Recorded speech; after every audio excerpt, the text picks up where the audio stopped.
ساعات نبا آبينه که ناب. 5 saat olmuş.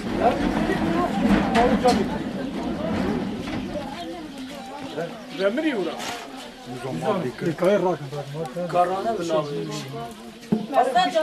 Dikkat ver bana bakalım. Aman aman aman.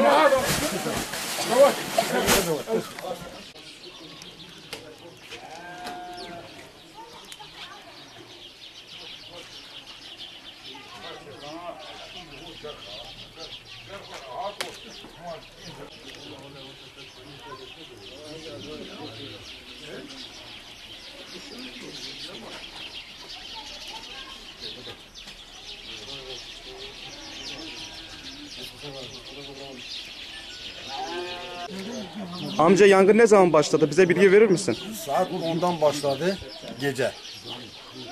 10'dan söküldü, saat 9'da geri başladı. 9'dan sonra bir aralık oldu. Sonra bir 2 saat, yarım saat, 1 saat falan geldi, gene bir başladı. Ondan sonra söndürdükten sonra eşyaları dışarı çıkardık. Havalandırma yukarıdan delik açtı. Ondan sonra 1 saat, 1 saat geçti, gene öbür tarafa sıçradı. Ondan sonra onları çıkardık, böyle dışarı hepsi yığındık, böyle etrafa yığındık. Bir bekledik, ondan sonra yan tarafa komşu kardeşi duvar var ortada, oraya sıçradı. Böyle aralıklarla olarak 10, 12 defa, 15 defa biliyorum artık. Çok fazla sayısını bilemiyorum. Fazlasıyla oldu. Bu 2-3 saattir yangın böyle kendi kendinden duruldu yani.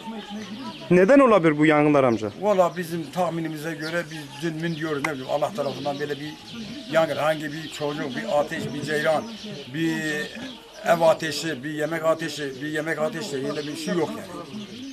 Hiç ateş olmadığı yerlerde yanıyor. Beton, kapalı, bir şey yokken, ot yokken, odun yokken, ceylan yokken olduğu yerden yanıyor yani.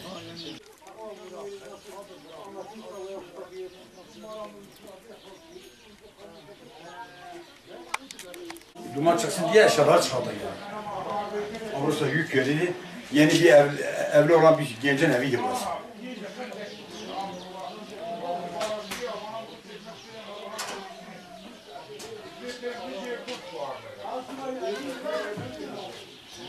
Tahmin %100 Kur'an-ı Kerim olduğu nedeniyle yangın buradan çıkmadı.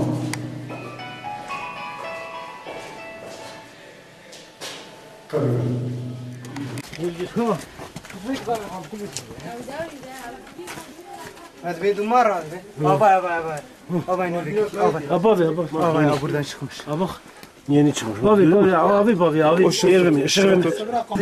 Abi le kayu kış ki kaza. Ya Kur'an mı dayı?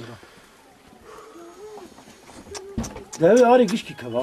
مشوار يرو قوم وراك Kayu da dakh otur dakh der ve der. مقوم مرامو قيبي Tam dakh der. Ve der o.